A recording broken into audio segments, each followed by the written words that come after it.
یمن تھا، یمن کے اوپر بھی یہی صورتحال تھی، شام کا تھا، شام رومیوں کے ماتحت تھا، مدینہ بھی تھا، لیکن مدینہ میں بھی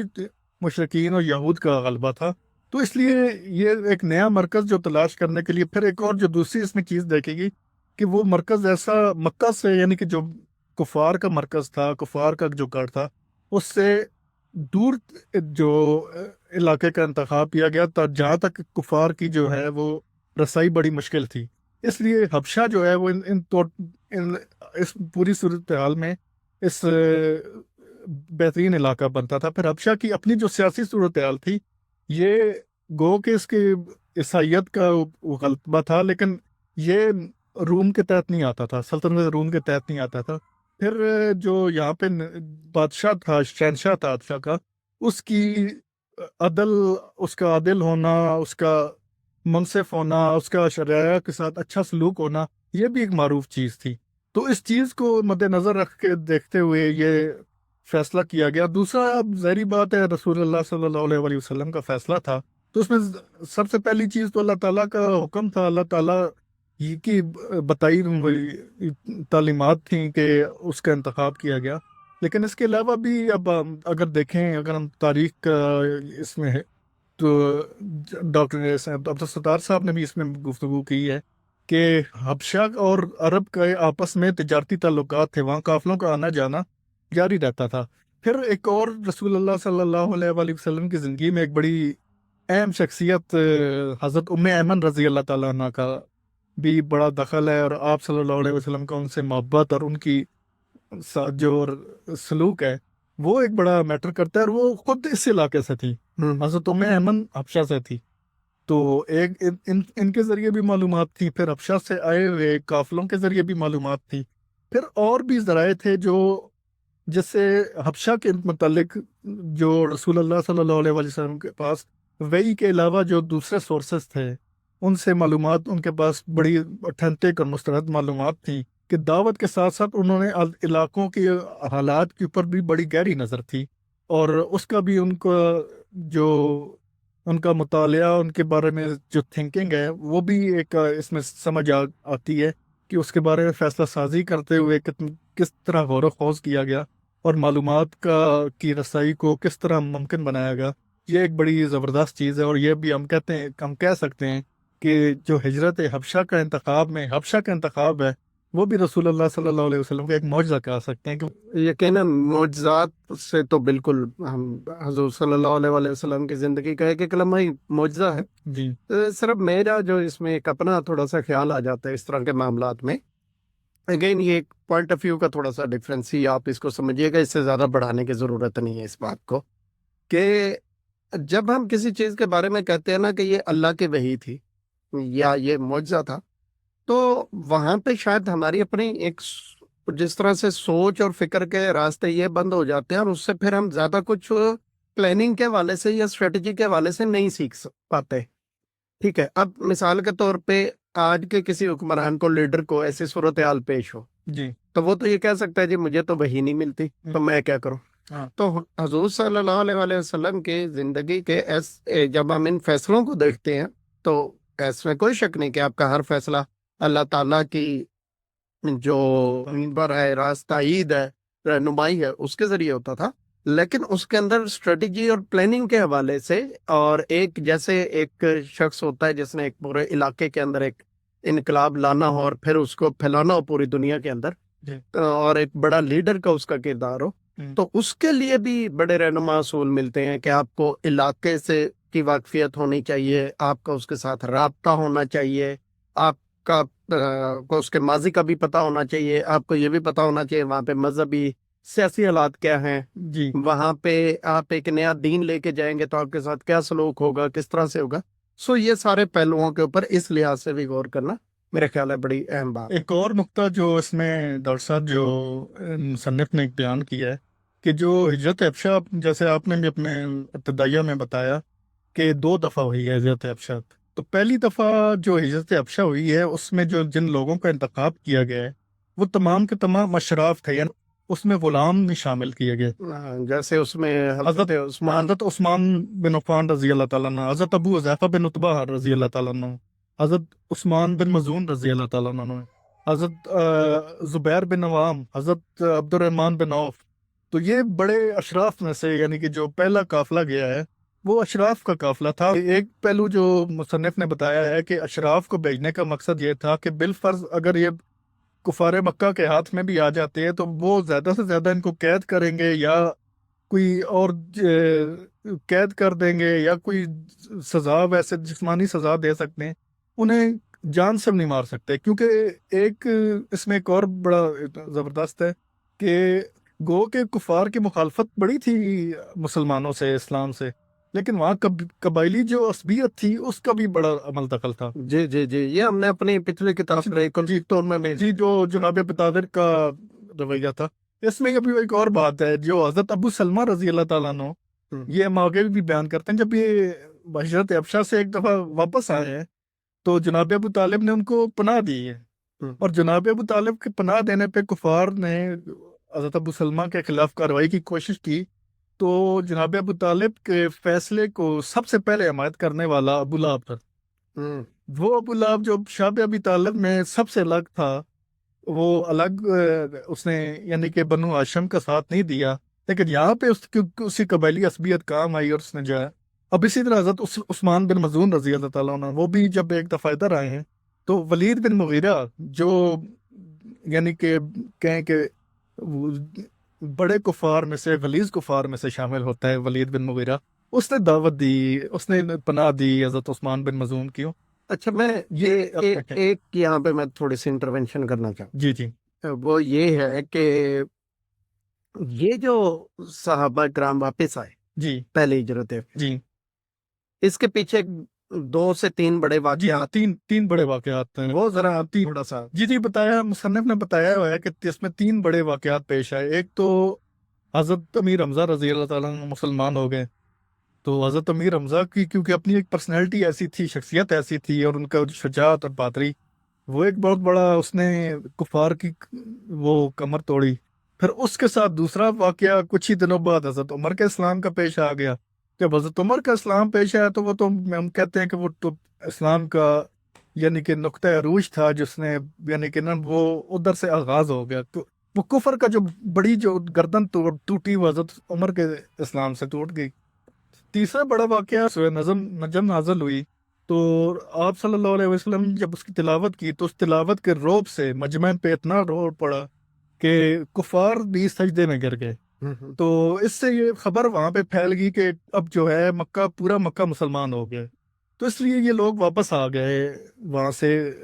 اس غلط فہمی میں. تو یہ پہلا واقعہ. پھر دوسری دفعہ جو دوسرا قافلہ گیا ہے حبشہ میں، اس میں غلام بھی شامل تھے، اور دوسرا پھر مصنف نے بتایا کہ دوسری ہجرت تھی وہ زیادہ سخت تھی، کیونکہ اس میں غلام شامل تھے، اور اس دفعہ کفار کی وہ تھوڑے الرٹ ہو گئے تھے، وہ نظریں تھیں، اور وہ اس لیے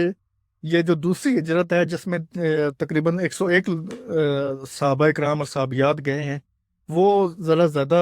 مشکل مرحلہ تھا اس ہجرت کا. اچھا، اب یہاں پہ 2 اہم چیزوں کا ذکر بڑا ضروری ہے جس کے اوپر مصنف نے بھی بات کی، میرا خیال ہے میں ضرور کرنی چاہیے. جی، پہلا تو یہ ہے کہ حبشہ اس وقت کا ظاہر نقشہ دنیا کا اور تھا، جی، اب ڈیفرنٹ ہے. تو اس لحاظ سے حبشہ کون سا خطہ تھا، آج کل کیا ہے، حبشہ میں کس مقام پہ ہجرت ہوئی، پہلے آپ اس کے بارے میں بتا دیں. دوسرا سوال پھر میں ابھی ہولڈ کر لیں. چلیں. اچھا، اس میں جو یہ والا ہے نا کہ حبشہ کون سا علاقہ تھا، اس میں مصنف نے بتایا ہے کہ 3 ممالک کا کلیم ہے کہ ہجرت ان کے علاقے میں ہوئی ہے. پہلا سوڈان ہے، دوسرا ایریٹیریا ہے، اور تیسرا ایتھوپیا ہے. اب پھر ایریٹیریا اور ایتھوپیا 1991 تک ایک تھے، تو اس لیے کہنے کہ اصل میں یہ نزاع جو ہے وہ 2 ممالک کا تھا. تو اس میں اب ہر ایک جو سوڈانی محققین ہے، جو ایریٹیریا کے محققین ہے، ایتھوپین محققین ہے، سب کا دعویٰ یہ ہے کہ ہجرت ان کے علاقے میں ہوئی ہے. یہ شرف ہے نا، کس کو دینا ہے. تو لیکن جو اس میں ان کا مصنف نے جو تحقیق کی ہے، ان کا رجحان ہے کہ ایریٹیریا کا علاقہ تھا، اس طرف ہجرت ہوئی ہے. اور زیادہ وہاں ممکن ہے سوڈان کی جو بندرگاہ ہے اس پہ کچھ دیر قیام ہوا ہو ایسے ہی. ایتھوپیا کے علاقے سے بھی گزرے ہوں گے۔ اچھا، دوسرا جو اب میں سوال آپ سے کر لوں کہ ایک تو جو وہاں پہ بادشاہ تھا جس کو مصنف نے کہا ہے کہ وہ نجاشی نہیں بلکہ نگاشی، جی جی اور کیونکہ عربی زبان میں گاف نہیں ہے تو انہوں نے پھر نجاشی کر لیا، جس سے یہ غلط فہمی پیدا ہوئی۔ بہرحال تو جو اس وقت کا علاقہ تھا حبشہ کا، اس کے اندر جو بادشاہ کا یہ لقب ہوتا تھا نجاشی، جی یہ جیسے آج کل ہم کہہ لیں کہ صوبوں کے وزیر اعلیٰ یا گورنر، جی اس کا بھی یہی لقب ہوتا تھا، جو ملک کا بادشاہ ہے اس کا بھی یہی لقب جی جی شہنشاہ حبشہ کا لقب بھی نگاشی تھا، ہاں، اور جو گورنرز تھے ان کا لقب بھی نگاشی تھا۔ بالکل صحیح۔ اچھا، اب ایک تو تھوڑی سی ان کی سیرت و کردار کے اوپر میرا خیال ہے ہمیں بات کرنی چاہیے، اچھا، اور ایک اس حوالے سے بھی کہ وہ بذات خود کے کسی علاقے کے تھے یا پورے مطلب ملک کے تھے؟ اب اس بارے میں بھی بتایا ہے عبدالستار خان صاحب نے کہ دونوں رائے پائی جاتی ہیں کہ وہ شہنشاہ حبشہ تھے یا کہ گورنر تھے۔ تو بعد میں زیادہ رجحان ان کا اسی طرف ہے کہ وہ ایک گورنر تھے، کیونکہ اسما نام کا ان کا، اسما نام کا کوئی شہنشاہ حبشہ نہیں گزرا، وہ ایک علاقے کے گورنر تھے۔ اس بارے میں جو دوسری رائے کے لوگ ہیں ان کا کہنا یہ ہے کہ گورنر اتنا با اختیار نہیں ہو سکتا کہ وہ اتنا بڑا فیصلہ لے، لیکن کیونکہ وہ اس ٹائم کے حبشہ کے اگر سیاسی و معاشرتی اس کے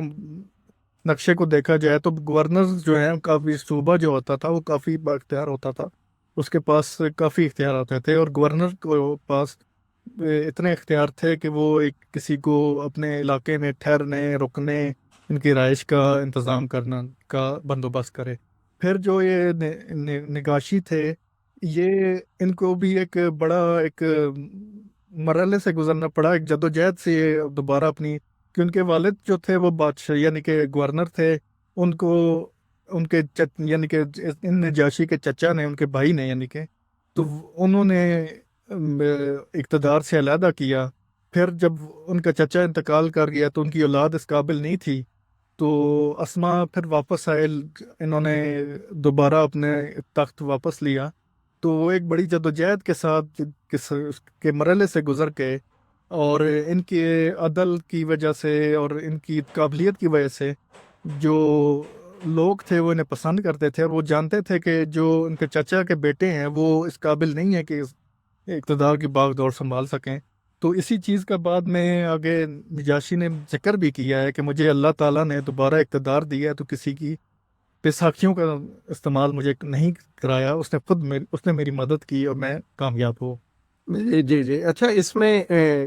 آپ نے بتایا نا ان کے نجاشی کے چچا نے جی یعنی اپنے بھائی کو، نجاشی کے والد کو تخت سے الگ کیا، تو وہ بیسیکلی قتل کیا تھا، قتل تو اور نجاشی کو پھر انہوں نے جلا وطن ایک لحاظ سے کر دیا تھا، اور جب انہیں تخت واپس بھی ملا تو بنیادی طور پہ تو یہ ہوا تھا نا کہ حبشہ کے اوپر اور ملکوں کے حملے کا بڑا خدشہ تھا، جی جی تو جس کی وجہ سے پھر انہیں درباریوں نے ان سے ریکویسٹ کی اور پھر انہوں نے وہ مقام سنبھالا، یہ سنبھالا۔ اچھا، ایک اور بات ہے کہ بعد میں اس جب ظاہر ہے مسلمانوں نے وہاں پہ ہجرت کی اور انہوں نے صحابہ کرام کی میزبانی کی، جی تو جیسے رسول اللہ صلی اللہ علیہ وسلم نے ہر ایک کو، کسی نے ان کے ساتھ تھوڑی سی بھی بھلائی کی تو آپ نے انہیں بہت زیادہ نوازا، تو نجاشی کے بارے میں بھی آپ کی کچھ خاص قربتیں ہیں ان سے؟ بالکل بالکل ایسا ہے۔ نجاشی کو یہ بات بھی بتایا ہے مصنف نے کہ نجاشی کے ساتھ بخود رسول اللہ صلی اللہ علیہ وسلم اپنے دست مبارک سے انہیں طائف بھیجا کرتے تھے، اور ان کا کرتے تھے، فرمایا کرتے تھے کہ انہوں نے میرے ساتھ نیکی کی ہے تو میں خود یعنی کہ خود جو ہے نا اپنے ہاتھوں سے ان کے تک طائف پہنچاؤں گا۔ پھر نجاشی کا ایک واحد ہستی ہیں جن کا نماز جنازہ جو ہے، غائبانہ نماز جنازہ رسول اللہ صلی اللہ علیہ وسلم نے پڑھایا ہے، تو ہم کہہ سکتے ہیں کہ رسول اللہ صلی اللہ علیہ وسلم کے اوپر جس نے احسان یا نیکی کی ہے تو آپ صلی اللہ علیہ وسلم نے اس سے بڑھ کے اس سے پر احسان اور نیکی کی ہے۔ بالکل۔ اچھا، اب ہم اس پہ آتے ہیں، ہجرت پہ دوبارہ سے، تو کفار نے کوشش کی مسلمانوں کو واپس لانے کی، جی اور ان کا ایک وفد بھی پہنچا نجاشی کے پاس، جی جی